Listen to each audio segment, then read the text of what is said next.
Halloween fans argue and debate about a lot of things, but the one near universal truth is that.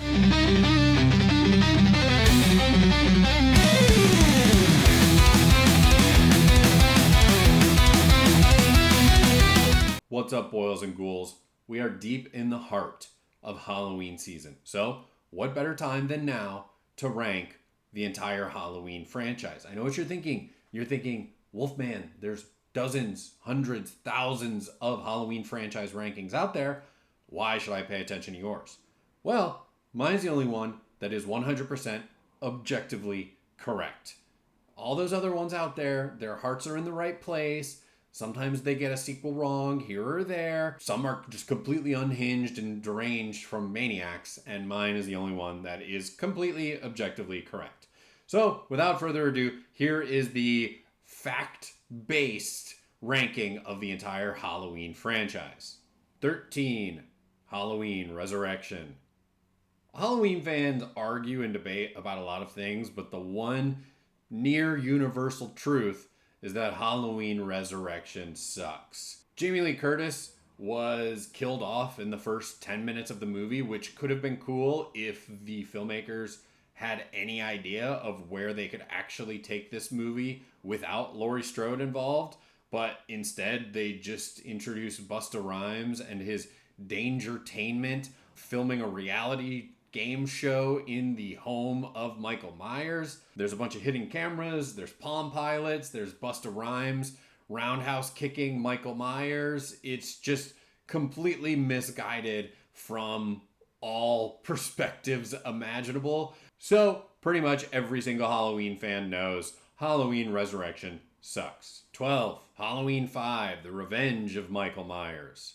One of the breakout elements of the previous movie, Halloween 4, The Return of Michael Myers, was Danielle Harris as Jamie Lloyd, the niece of Laurie Strode.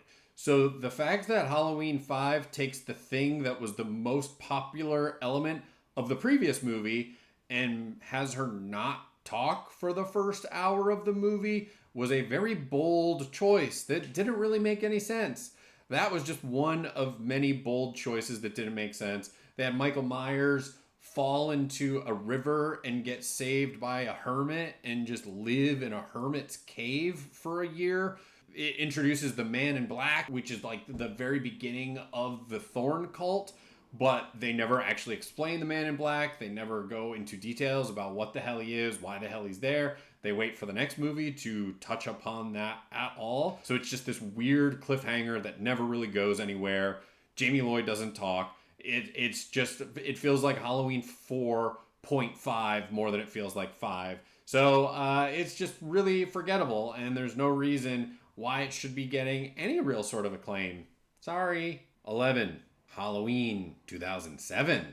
The 2000s had a whole bunch of underwhelming, bad horror reboots of classic movies, and Rob Zombie is arguably the one who put his own stamp on an iconic film the most clearly, and boy, did that not pan out. His movie takes his typical hellbilly style, that whole aesthetic that worked relatively well for Devil's Rejects and House of a Thousand Corpses, but he put that spin on Michael Myers, which didn't totally look correct. And also, rather than letting The Shape be this mysterious maniac, which is what people love so much about the Halloween franchise, instead Rob Zombie explored the tortured childhood of a young Michael Myers. So we spend an hour seeing how sad and messed up his family life is before we get into the beats of the original Halloween.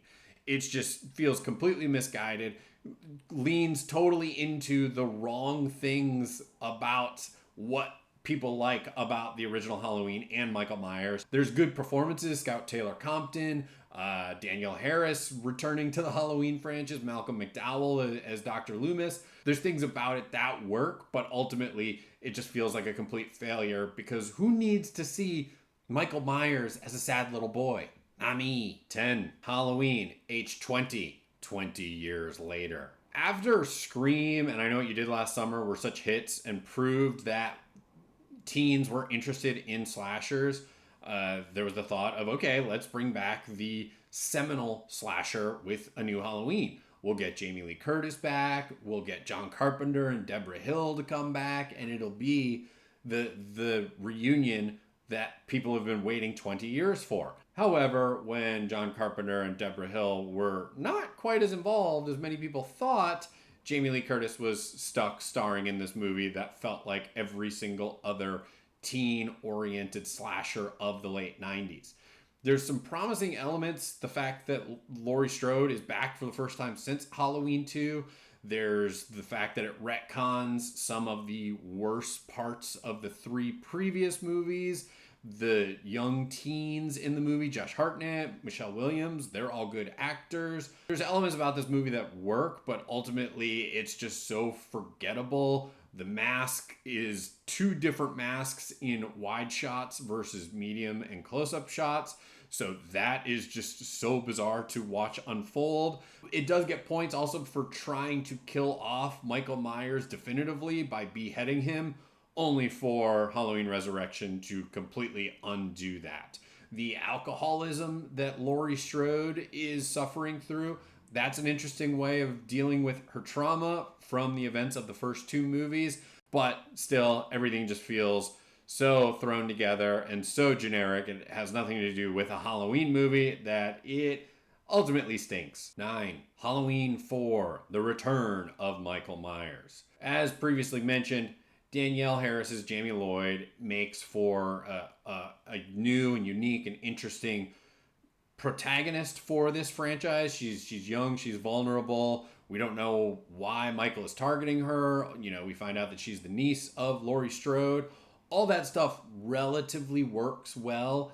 Also, the fact that this movie does have some of the best Halloween spooky vibes. The various shots of the fall foliage and the countryside. Jamie and her babysitter and her family and all those folks are like going into the drugstore, and you get to see Halloween masks and Halloween accoutrement to celebrate that. There's great Halloween vibes. But Michael Myers is not really that cool, ultimately. And if you want to see Michael Myers going from point A to point B, trying to hunt down people, this movie fully delivers. But other than that, it is just kind of dull. It feels like so many other 80s slashers that were inspired by Halloween as opposed to being an authentic Halloween movie. So outside of the good vibes and atmosphere and Danielle Harris, this one is a dud. 8. Halloween 6, The Curse of Michael Myers. Right off the bat, this one is getting an asterisk because I'm talking about the producer's cut of The Curse of Michael Myers, which is a bit different from what eventually landed in theaters. The producer's cut starts with Jamie Lloyd giving birth and that baby being subjected to a ritual that is essentially going to be giving it the curse of the thorn, which is some of what was teased in part 5 with the Man in Black, but we never really learned about. Curse of Michael Myers, we finally learn not only who the Man in Black was, but also why Michael Myers is supernaturally powered, why he's evil, what his mission is, and all that crap. It goes into some really weird places, and in the producer's cut, Dr. Loomis succeeds in stopping Michael and essentially eradicating the curse from his body and accepting the curse into his own body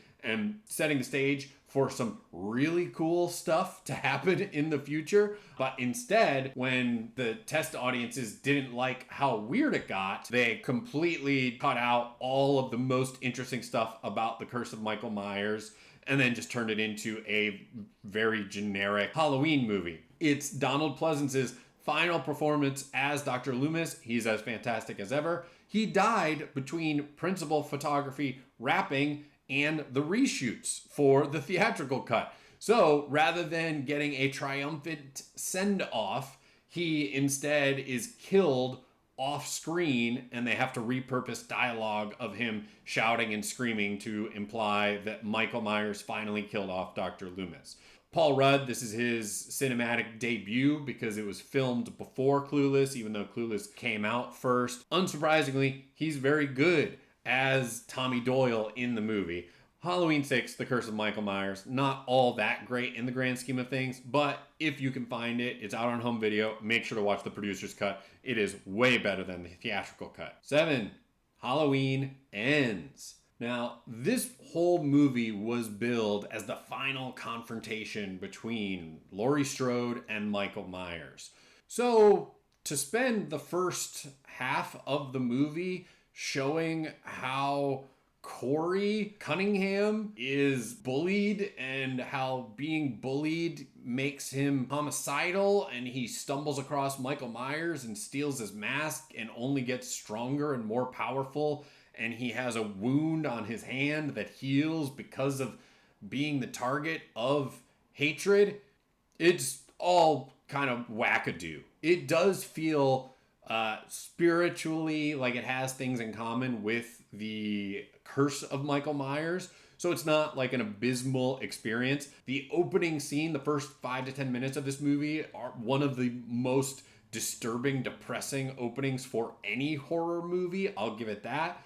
It looks pretty fantastic thanks to director David Gordon Green collaborating with cinematographer Michael Simmons. There's a lot to like about Halloween Ends, but ultimately its failure is just the narrative itself. Not that the Laurie Strode, Michael Myers storyline is like the coolest thing ever, just to completely pivot and spend so much time on Corey Cunningham, it just didn't work. The final confrontation between Laurie and Michael does work. It is pretty brutal. It is pretty intense. And we do get a great soundtrack from John Carpenter, Cody Carpenter, and Daniel Davies. So there's lots of pieces of Halloween Ends that work, but as a complete cohesive experience, especially one that is meant to be the send-off to Laurie Strode and Michael Myers, it just doesn't really work. 6, Halloween 2, the Rob Zombie version. Look, I don't like Rob Zombie's Halloween. That's why it's so low on this list, because it deserves to be that low on this list. Halloween 2, luckily, gets rid of all of the crappy exposition that Rob Zombie gave us about Michael Myers, how sad he was as a little boy, and the trauma that he underwent through his family, and instead focuses on Scout Taylor Compton's Laurie Strode trying to move on from everything she suffered at the hands of Michael Myers.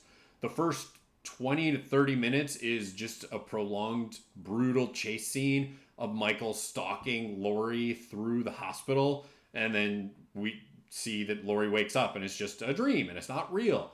The rest of the movie, there's all this strange imagery about white horses and Michael being obsessed with his mom because his mom was like the only one who was nice to him. There's lots of weird stuff in this movie, but for the most part, it's just a gorgeous, brutal, intense, violent Halloween sequel with Michael Myers going from point A to point B, killing people, killing things along the way. Rob Zombie worked with cinematographer Brandon Troust, who worked with him on quite a few projects going forward. So it's gorgeous, it's dark, it's disturbing. It doesn't reinvent the wheel, but it is just a solid, brutal slasher movie with just a tease of the weirdness that Rob Zombie would go on to further explore in The Lords of Salem, which is his best movie. 5, Halloween Kills. You are probably starting to pick up on the fact that sometimes it's okay to just deliver a straightforward Halloween movie where Michael Myers is killing people, but if it looks good and it sounds good and there's good performances, it'll work for me. And that's the case of Halloween Kills. I like the urgency of the narrative, the fact that it just starts where the last movie ended and just never really lets up. It just follows like the next 6 hours on the night of Halloween. Again, we've got a great score from John Carpenter, Cody Carpenter, and Daniel Davies. That really amplifies the kills in this movie. There's just like a relentlessness to the movie that really makes it work. The fact that the movie opens with Michael Myers laying waste to a bunch of first responders in front of a flaming building, it rocks. I don't know what else to tell you. I don't know what else you could want from a Halloween movie other than a brutal, violent scene of Michael Myers using any tool at his disposal to wipe out people who are just trying to help stop a burning building. Let's talk about Evil Dies Tonight. Evil Dies Tonight was something that was like mocked and made fun of and teased because it seemed just so arbitrary and silly to show the town of Haddonfield embrace a mantra of Evil Dies Tonight. It feels so stupid and it feels so silly, but it makes for a perfect reflection of what can go on in a society. People en masse just need a snappy phrase or a clever mantra to repeat to unify them. And this movie, I think, was intentionally just trying to highlight how brain dead a mob mentality is and how messed up it is that people just need to latch on to a catchphrase to fully believe in everything that that catchphrase represents, and how that catchphrase or that slogan can be completely misrepresented to suit the needs of the individual. Evil Dies Tonight, I know it's silly, I know it's kind of goofy, but it is sadly a very effective reflection of our society. 4. Halloween, David Gordon Green's version. I don't have much affinity for a lot of the entries in this franchise. I'm not necessarily a hater per se, but so many of these sequels are just generic, redundant rehashes of everything that you expect. They all feel like fan fiction. So for David Gordon Green to say, look, let's erase the brother mythology. Let's erase everything that happened outside of that first movie. Let's start with a clean slate. I think it worked. The Laurie Strode character being traumatized, having PTSD, was teased in Halloween H20, but I think it was much more effective in this movie than in H20. The mask looks really cool. The fact that it's decayed and decrepit and falling apart, that rules. Having the true crime podcaster element of why these people are inadvertently helping release Michael Myers, that is sadly pretty true to modern society. And who would be interested in exploring the psyche of psychotic killers? There's a lot of things about this movie that works. Again, John Carpenter, Cody Carpenter, Daniel Davies deliver a fantastic score. We get the ruthless Michael Myers that became so important to this trilogy of movies. So to give us a movie that had interesting character development for Laurie Strode, looked great, sounded great, had a great soundtrack. Jamie Lee Curtis, great. Andy Matichik, Judy Greer, all these performers are great. Will Patton. It's just good performances, a justified narrative. It's an entertaining experience that manages to be both a tribute to the original Halloween while also continuing that legacy and not just trying to reboot it, remake it, shot for shot, beat for beat. So it's good. I don't know why people say they don't like this. It's good. 3. Halloween 2. Halloween 2 is probably the closest we get to the original Halloween, and as far as the tone and the spirit, just the core components of what made the first movie such a success. Written by John Carpenter and Deborah Hill. So there's that connective tissue. Jamie Lee Curtis is in it. The fact that the movie literally picks up right where the previous movie ends. I think the most important and most fascinating thing about this movie is the fact that because of the timing of this movie, a lot of it technically takes place the morning of November 1st. So with the first movie, you get this building of anticipation of, okay, trick-or-treating is going to happen. Night is about to fall. We're all about to be terrorized by this maniac in a mask. And then Halloween 2 is almost like the come down after that horrifying ordeal. And as many of you might be able to relate, when you go out and celebrate Halloween, however you celebrate it, there's always this sadness after you have this fun of celebrating Halloween, because you know when you wake up the next day, it's going to be November 1st. And horror fans, that's especially sad for us, thinking about how our favorite time of year is now in the rearview mirror. And in those hours between celebrating Halloween and the sun actually coming up, it feels like you exist in this liminal space where the longer you stay up, the more Halloween you get, because it hasn't officially ended yet. By having Halloween 2 take place in these dark hallways, Laurie Strode is mostly incapacitated and just kind of wandering around in a fugue state as she doesn't really know what's happened to her. She doesn't know why she was targeted. She doesn't know what happened to her friends. It's just this weird plane of existence that feels very surreal and very specific to Halloween 2. So it's not quite as good as the original Halloween, of course, but this is about as close as you can get to being as good as the original Halloween, while also replicating that weird liminal interdimensional space fugue mindset that so many of us experience when we're trying to deal with the fact that Halloween is over. 2. Halloween 3, Season of the Witch. The tide has effectively turned on Halloween 3, Season of the Witch. If you were asking horror fans 10, 15 years ago what they thought about Halloween 3, they'd say it sucked because there's no Michael Myers. And they have a point. There is no Michael Myers. Once you can get over the fact that Michael Myers isn't in this movie, you get a spooky, weird, campy adventure. You've got Connell Cochran using pieces of Stonehenge to embed in Halloween masks that when kids wear those masks and a Silver Shamrock jingle is played, their heads turn to bugs. It's bonkers. Tom Atkins is as charming as ever. There's so much to enjoy about how silly and spooky this movie is. Of course, Halloween 3 didn't perform well, so Halloween 4 had to be the return of Michael Myers. But he never should have returned. We should have just kept getting anthology movies where each Halloween sequel was a standalone experience. This is also one of John Carpenter's best scores, not just for the Halloween franchise, but of his entire discography. The score that he made with Alan Howarth is fantastic, and it's great to see that fans are finally appreciating it in the way it was meant to be appreciated. 1. Halloween. I mean, come on. Much like how Halloween fans all agree that Halloween Resurrection is the worst, everyone agrees the original Halloween is the best in the franchise. And why shouldn't it be? It introduced us to the idea of that creep in a mask on Halloween night that you see down the street really is a psychopath. It's not someone just pulling a joke. It's not someone who's harmless. No, they are a psychopath who is going to hunt you down and is going to kill all of your friends. Why? No reason. He's just evil incarnate. In that original movie, Michael Myers wasn't an unstoppable killing machine who was trying to track down his sister. He wasn't powered by a supernatural force. He was just a psycho with a mask terrorizing a suburban town.